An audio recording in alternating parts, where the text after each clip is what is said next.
She'll have the fruit plate. That's what my cousin said when I sat down at her engagement brunch, without asking me. No, hi. No, glad you made it. Just a decision made for me, like I was a side dish in her perfect spread. My name? She barely remembered it. My job? She's in tech or something. I wasn't invited because they wanted me there. I was invited so no one would ask why I wasn't. And when the toasts came, no one toasted me. But one man stood up and bowed. If you've ever sat at the edge of your own family table, wondering if anyone actually sees you, comment numrod 1. If not, bless your seat. Comment numbrandro. Because sometimes the most powerful stories begin with the quiet ones nobody expected to speak. I wasn't on the original guest list. I was the kind of invitation you sent because someone would ask why you didn't. The brunch had already started when I arrived. 10 minutes late, not by accident. I stood for a second by the gravel path, the sun brushing my shoulders through the soft Virginia light, before walking up to the estate's wide white steps. The Caldwell property was always so symmetrical. The hedges clipped into rectangles, the windows framed like wedding cakes. I knew what I was walking into, and I walked slowly. No one greeted me, not even Darlene. She was at the far end of the long table, a mimosa in one hand, gesturing with the other in her slow, practiced way. I saw her eyes catch mine for a flicker, then move right past, as if I were a breeze or a memory she hadn't consented to. The table stretched under a canopy, the linen blindingly white in the sun. Glasses clinked gently. Bacon mingled with cinnamon in the air, and laughter chimed like cutlery. I took the only open seat, at the very edge, closest to the garden gate. The mimosa had already been poured for me. I adjusted my dress and smiled at a bread roll. "Talia's cousin Evelyn," someone said from mid-table. Talia didn't turn. She was in full sparkle mode, arms waving, laughing with her friends, too loud and too perfect. But she caught herself and turned her head just enough. "Oh, Evelyn! She's in tech or something, right?" There it was. My name, pronounced like a guess. I raised my glass slightly. No one clinked back. When the waitress came around, I opened my mouth to speak, but Talia was faster. "She'll have the fruit plate." I nodded, because saying anything else would have been noise. I remembered the first brunch after college, the one where a great aunt had asked if I was Talia's assistant. The food then tasted brighter somehow.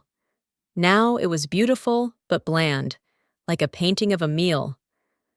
Aunt Colleen leaned over and whispered just loudly enough. "Smart girls are always a little intimidating, don't you think?" I smiled, chewed a piece of melon that tastes like perfume, and folded my napkin tighter in my lap. Every fiber in me wanted to challenge that, wanted to be seen, but I stayed still. It wasn't the place. A breeze brushed the tablecloths, and I caught a whiff of gardenias, fresh cut. Somewhere, someone mentioned seating charts and candle colors. I stared down at my plate, the fruit glistening like an apology. I heard it then, a whisper not meant for me. "She's always trying too hard. She makes people uncomfortable." I didn't move, but something inside folded. I excused myself. The path to the garden opened like a release. Grass underfoot, air looser, less perfumed. I passed the old sundial and the little wrought iron bench where I used to read while my cousins ran shrieking through sprinklers. The past lingered like a smudge on the edges of my vision. Near the gate, just beyond the trimmed hedges, a car sat gleaming in the sun. A Bentley. Silver, silent, unmistakable. I stopped breathing for a second. That car didn't belong here. That car hadn't been seen in years. And the only person who ever drove it was. I didn't mean to linger, but my feet wouldn't move. That car, sleek, polished, with the little monogram on the license plate, belonged to someone I hadn't thought of in years. Or maybe I thought of him too often, but only in the ways that left no trace. Uncle Miles. He wasn't really my uncle. He was Darlene's cousin on her father's side, older by a generation, richer by several zeros. He hadn't been to a family gathering since the Christmas Eve dinner, where he told Aunt Madeline she was full of herself and then gifted everyone stocks. No one had seen him since. I remembered how he used to ruffle my hair when I was small, calling me kiddo in that rumbling voice. He brought gifts from overseas, real ones, not airport trinkets, and he looked at me like I wasn't an afterthought. I took a step forward, the gravel crunching faintly beneath my heels. Maybe it wasn't his car. Maybe it was someone else's, and my memory was just fishing for miracles. But that monogram, no one else had one like it. Behind me, the laughter was starting to crest again. Someone was popping a second bottle of champagne. Talia's voice rose above the rest, sweet and sharp, like the bite of citrus. I didn't want to go back in. Instead, I sat on the low stone bench by the hedge, letting the sun warm my back. I could hear a bee somewhere, bumbling in the rosemary. The quiet out here felt earned. I thought about the things I hadn't said. When Talia made that comment, when Aunt Colleen leaned in with her perfect judgment. How I had smiled through it, how I always did. My silence was its own inheritance. The napkin I still clutched in my hand had a faint pink smudge from the watermelon. I smoothed it flat across my lap, like I was preparing for something, though I didn't know what. A gust of wind stirred the linen napkins on the table behind me. I caught a few words. Surprise guest? Wasn't on the list. Who invited him? My pulse flickered. Could it really be? I turned back toward the house, half expecting someone to call my name. But the party swirled on, oblivious. I was still an outsider, still the question mark in everyone's story. But maybe, just maybe, I wasn't the only unexpected guest today. I stood up, dusted off my dress, and walked toward the gate. I stepped into the garden to breathe and saw the Bentley parked at the gate. My heart stopped. It couldn't be. I've been told I'm too much since I was 12. Too tall, too smart, too opinionated, and too quiet to be forgiven for any of it. The gravel path behind the estate curved gently into the back garden, where the noise of the brunch dissolved into a distant hum. I followed it instinctively, as though my feet remembered the way, even if I didn't. A breeze rustled through the lavender hedges, and I breathed it in like medicine. My heels sank slightly into the grass, and I stepped out of them without ceremony, letting my toes feel the cool earth. The garden hadn't changed much since I was a child. Same wrought iron benches, same overpruned roses.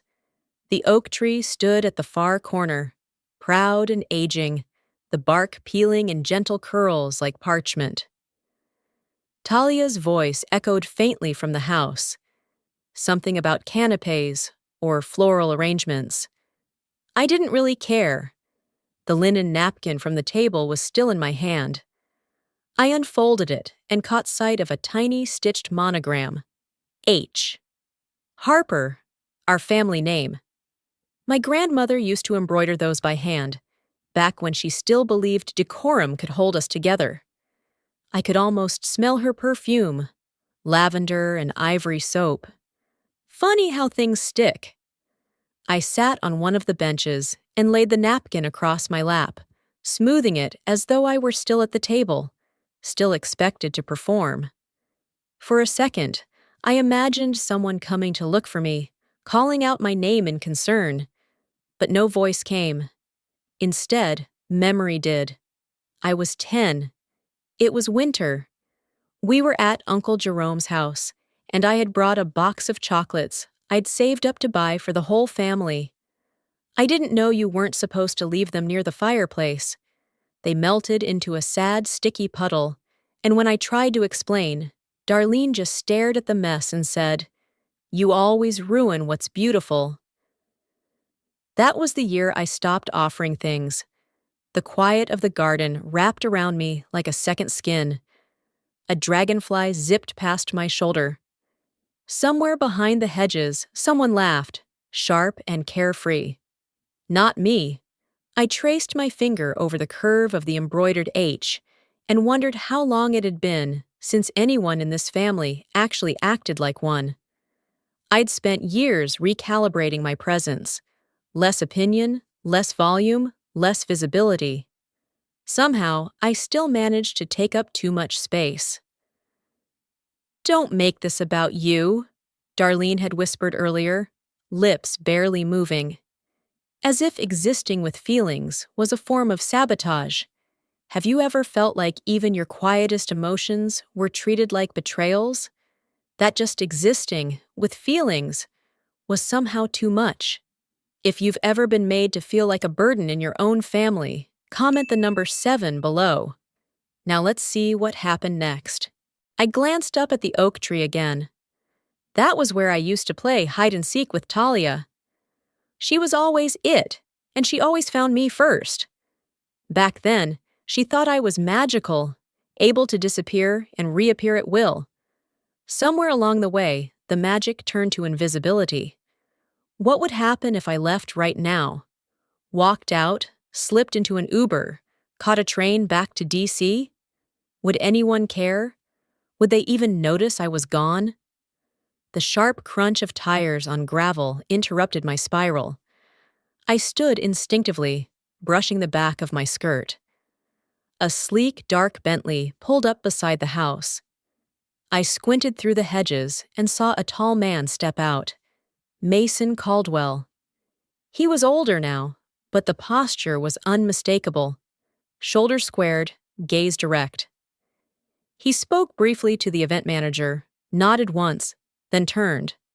Our eyes met across the distance. He didn't smile, just a slow, almost imperceptible nod, like punctuation at the end of a sentence no one else had read. I didn't know what to do, so I nodded back. He disappeared behind the hedges. When I walked back to the small stone table near the garden path, a cream envelope had been placed there. I hadn't seen him do it. No name on the front. Just 3 words scrawled in ink as steady as his stare. Tomorrow. 9 a.m. I sat again, the envelope in my hand, its weight absurdly light for something that made my pulse thrum. Part of me wanted to rip it open, demanding context. Another part knew it wasn't meant for now. It was a placeholder, a promise or a warning. I thought of Wheel of Fortune, the way the letters would slowly turn, revealing just enough to guess wrong. Darlene used to watch it religiously after dinner, perched on the edge of the couch like she was competing. Every time someone buzzed in with the wrong answer, the crowd would groan, almost gleeful. I used to think that was life, spinning and hoping, saying the wrong thing and getting laughed at. Maybe I still did. The napkin on my lap fluttered in the breeze. I folded it back into a square, slipping it into my bag like something sacred.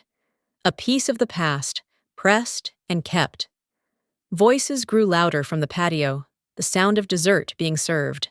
Lemon tarts, probably. Talia loved lemon. Tangy, bright, unforgettable. The opposite of me. I didn't go back in. Instead, I stayed among the lavender, the bees, the echo of footsteps long since faded. The envelope sat beside me on the bench, quiet and unassuming. Like me, but not for long. He left a cream envelope on the bench beside me. No name, just 3 words. Tomorrow, 9 a.m. Some men command a room. Mason Caldwell silences one.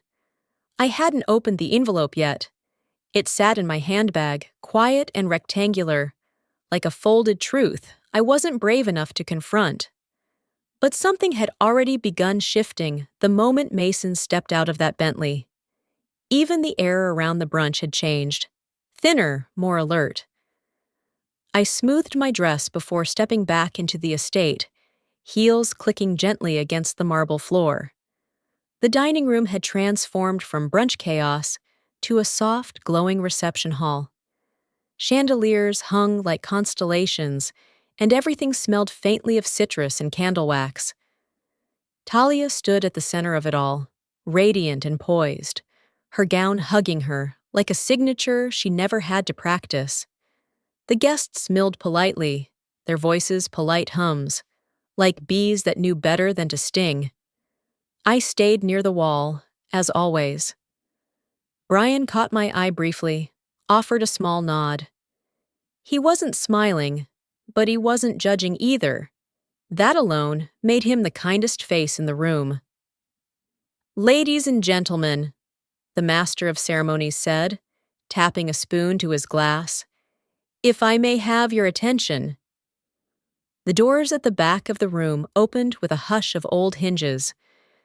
Mason Caldwell stepped in, not with fanfare, but with something heavier. Presence. He wore a charcoal suit, simple and clean, and carried nothing but his voice. "Before we begin," he said, walking toward the front without invitation, "I have something to say." People turned, some confused, others mildly curious. Talia's expression faltered, lips parted as if mid-smile. My mother's hand tightened around her napkin, the wrinkles folding perfectly into her palm. I froze. Mason stood beside the piano, an old mahogany piece tucked into the corner. I hadn't touched it since that Thanksgiving when I was 13, forced to play Fur-Elise in a room where no one listened. Now it sat quietly behind him, like a relic watching history rewrite itself. "There's someone in this room," Mason began, "who once kept an entire operation from collapsing. She did it quietly, thoroughly, with no promise of recognition. And I, like many of you, never thanked her." The silence that followed wasn't stunned. It was reverent. He looked directly at me. Not around me, not through me. Me. Then, with the kind of slow, deliberate grace that didn't belong in rooms like these, Mason Caldwell bowed. A full, measured bow. In front of me. In front of them all. Gasps were audible.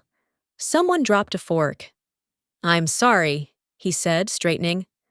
"I should have done this years ago." I stood rooted, unable to breathe, let alone respond. I could feel the weight of every pair of eyes shifting toward me, their expressions uncertain. Pity? Admiration? Bewilderment? I couldn't tell. Talia's cheeks had turned a pale shade of pink. She took a step forward, but then thought better of it. Her smile, carefully constructed moments before, now hung suspended, awkward and unfinished. I had seen her flinch once before, when we were children, and she dropped a glass snow globe she had sworn she wouldn't touch.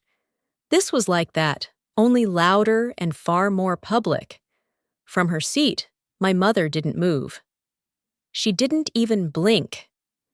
I wondered if she was reliving her own memory, perhaps one where I was small and loud and inconvenient. The applause started with Brian.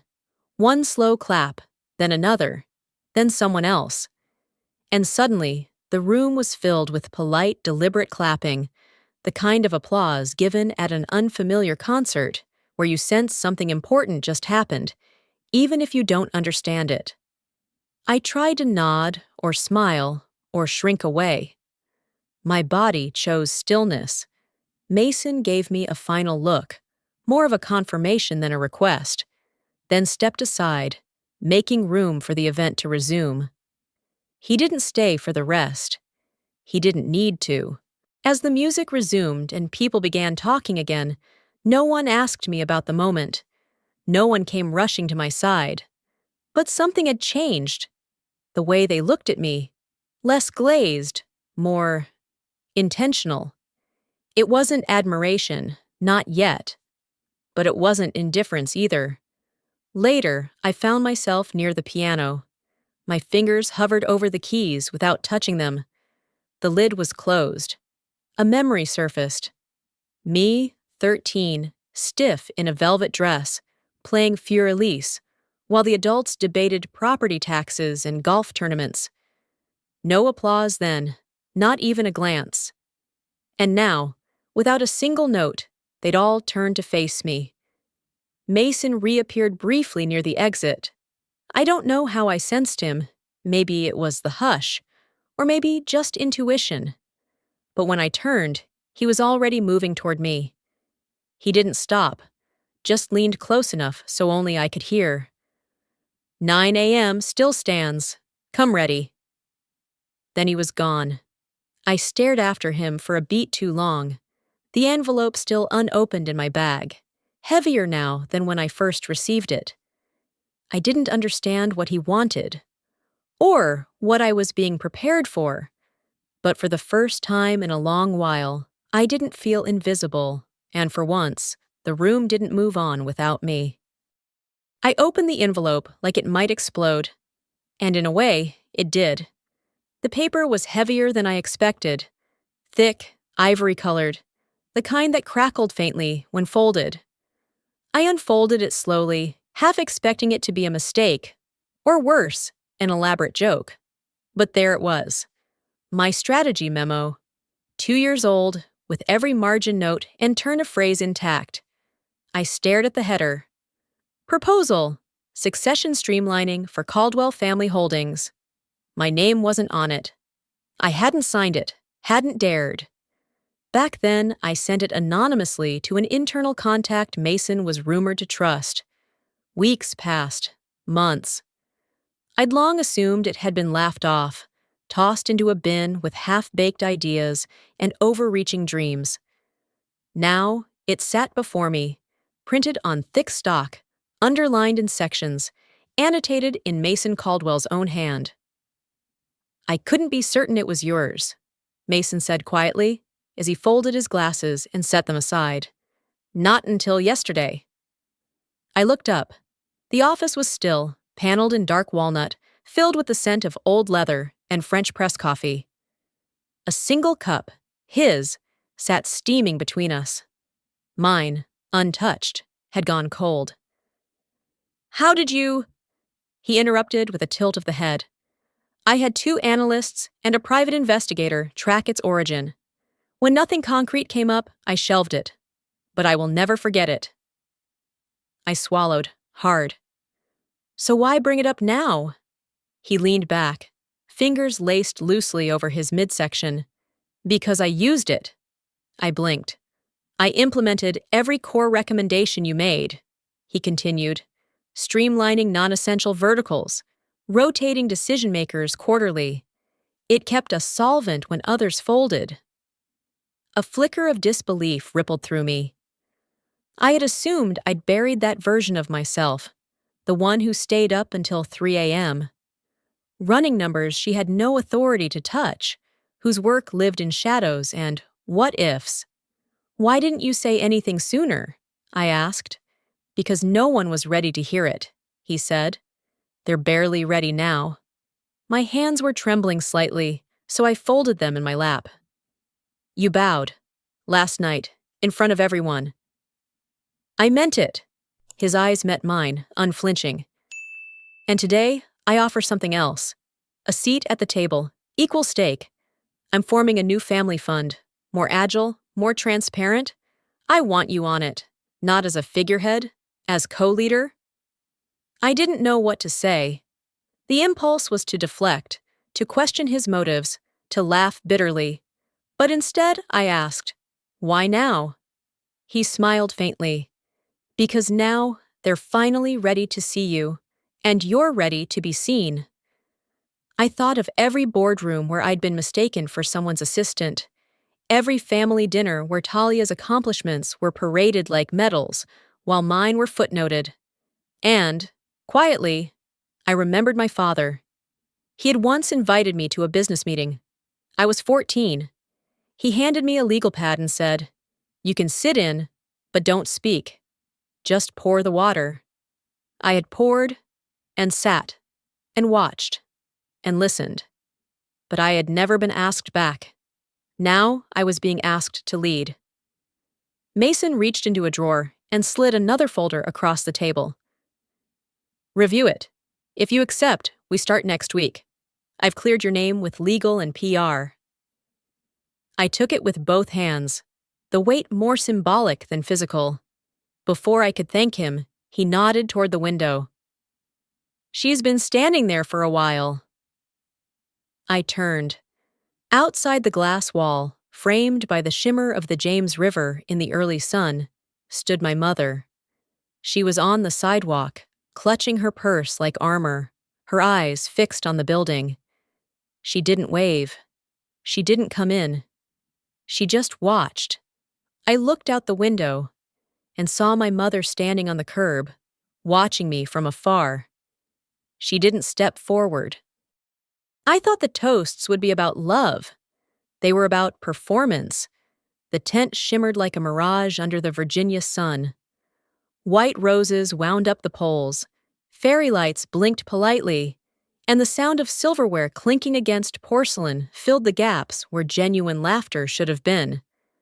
I sat at the far end of a folding table, dressed in rented linen, a place card with my name scrawled in rushed script, barely anchoring me to this side of the family I was never truly part of.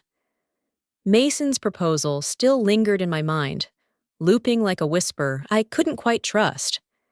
Co-founder, visible. It felt like a dare more than a gift. But this wedding reception, wasn't the place to process identity upheaval. Or maybe it was the only place that made sense. Someone dropped a serving spoon into a tray of buttered green beans. I jumped. Prime rib sweated on white china, next to limp salad and rolls no one had touched. Southern hospitality laid out like a theater. Across the tent, Talia stood radiant and rigid, one hand curled around Brian's arm like a trophy ribbon. Their smiles strained to hold. Aunt Lillian sat beside me, her eyes kind but cautious. She hadn't said much during the ceremony. Now, her fingers wrapped tightly around a sweating glass of sweet tea, she leaned slightly toward me and whispered, "Don't let them frame you in silence, Evelyn." Before I could ask what she meant, Mason stepped forward and claimed the microphone from the wedding planner. No preamble, no signal. "Before the couple speaks," he said, voice calm but absolute, "I have an announcement." A hush washed over the tent like a pulled sheet. Even the wind paused. Talia's smile froze. Darlene's posture stiffened. Mason gestured to me with a quiet gravity. "It's time we recognize the mind behind what's next for Caldwell. Evelyn Harper will be co-founding our legacy initiative, a step forward for this family, and for the future." No applause, only air, thick and stalled. My throat tightened. Even the flowers seemed to lean back in disbelief. Talia blinked, once, then again, as if trying to clear a smudge from her reality. Brian looked at me, not with resentment, but with something new. Consideration, maybe. Then he nodded. Just once, no smile, but no retreat either. The wedding planner, bless her timing, tried to pivot. "Let's hear from our lovely couple." The crowd unclenched. Champagne was raised. Words were spoken, sweet, meaningless, floating over heads like helium balloons. But the temperature had shifted. Later, as the cake was cut and laughter returned like actors hitting their marks, Brian approached me near the drink station. "Maybe we were all wrong about you," he said, voice low. "Or maybe you were just early." Have you ever been dismissed until your value became undeniable? That moment when silence is replaced by reluctant acknowledgement, not applause. If you've lived through that shift, leave a comment number 9 below. Let's see where my story leads next. He didn't wait for a reply. He walked back toward Talia, who now stood alone, eyes glossy, her bouquet forgotten on the floor. She caught my gaze. I didn't hold it. Then she burst into tears and walked off. Darlene followed without a word, not even a glance in my direction. I exhaled through the ache in my ribs. Not triumph, not revenge, just space. The tent felt larger after they left. The light seemed cleaner. I sat again at my little table, no longer invisible. Aunt Lillian placed a lemon cookie beside my napkin, like a peace offering from another life. "You didn't flinch," she said softly. "No," I answered, surprising even myself. "I didn't." Just as I was about to gather my things, Mason approached with a small envelope. No name, no seal. He placed it on the table and nodded once. Then I walked away. I didn't open it. I didn't need to. I knew what it meant. They didn't cheer. They didn't clap. But they said my name, and that was enough. The rooftop cafe was nearly empty at 8 a.m. The air was brisk, but not cold. I wrapped both hands around the ceramic cup in front of me, feeling the gentle warmth seep into my skin. The city moved quietly below, buses sighing, birds tracing invisible arcs in the sky. From where I sat, I could see the James River, silver in the light, rippling like a story trying to keep itself contained. The TV on the wall, muted but insistent, flashed a news ticker. Evelyn Harper to lead new Caldwell Global Fund. I blinked. My name in font size 72. No footnote, no +1. The second envelope lay open beside my plate. No need to tear, no ceremony. Inside, a single page with my name printed cleanly at the top, followed by the words, Executive Authority. No signature line, just a start date left blank, a beginning waiting for my permission. Legacy is not what we leave behind. It's what we make inevitable. Mason's words from days ago played again in my mind, quiet as breath, but heavier than steel. A server refilled my tea without asking. She looked at the screen, then back at me. "Congratulations," she said, not with fanfare, but with something softer. Recognition. I nodded, unsure what to do with the praise. Praise wasn't a language I was fluent in. The wind carried a familiar perfume, gardenia, and something sharper. I didn't have to turn around to know it was my mother. She sat down across from me.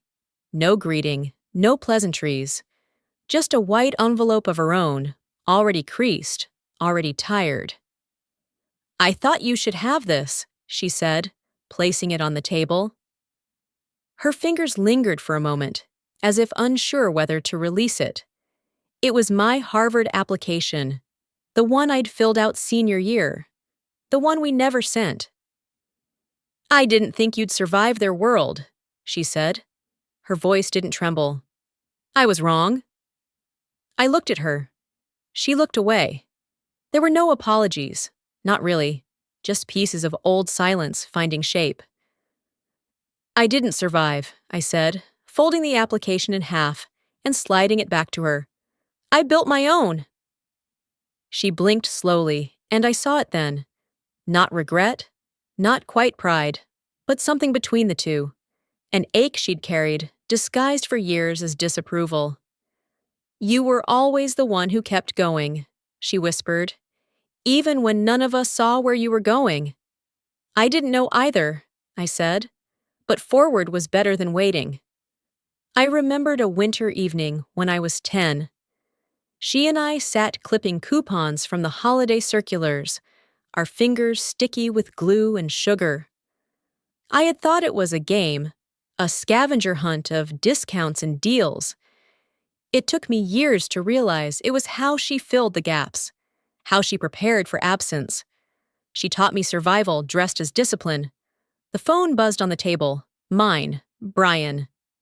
I let it ring once before answering. "Evelyn," he said. Not even. Not hey, just my name. "I saw the news." "Yeah," A pause.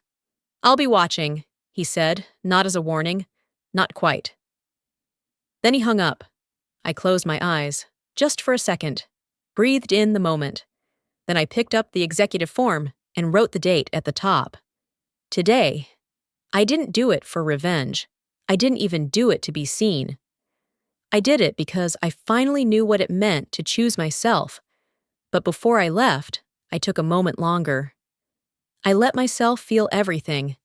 The hurt that still hummed under the skin, the quiet victories, the echo of dinners where I was invisible, the praise I used to rehearse in my head just in case someone finally said it. No one clapped, no one raised a glass. But my name had been spoken, on a stage, on a screen, by people who once only saw me through others. That was enough. Aunt Lillian's card slipped from my bag, pale blue, with a handwritten note in her curling script. "Some of us always saw you." I smiled. I left the note under my saucer in case someone needed a reminder. As I stepped outside, the sky had turned. Rain tapped gently on my coat and shoulders. I could have opened the umbrella. It was automatic, like breathing.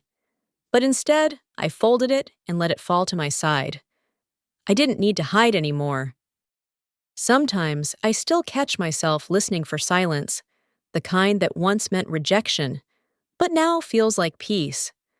I've come to believe that family isn't about who praises you in public, but who dares to see you fully when no one else is looking. There will always be wounds we carry, stories left half told, truths softened for survival. But standing in my name, without apology, taught me this. You don't need a perfect family to belong. You just need to stop asking for permission to exist. If this story stayed with you, perhaps take a quiet moment to reflect on your own journey, and maybe consider subscribing to follow more stories like mine. Thank you for listening. Until next time.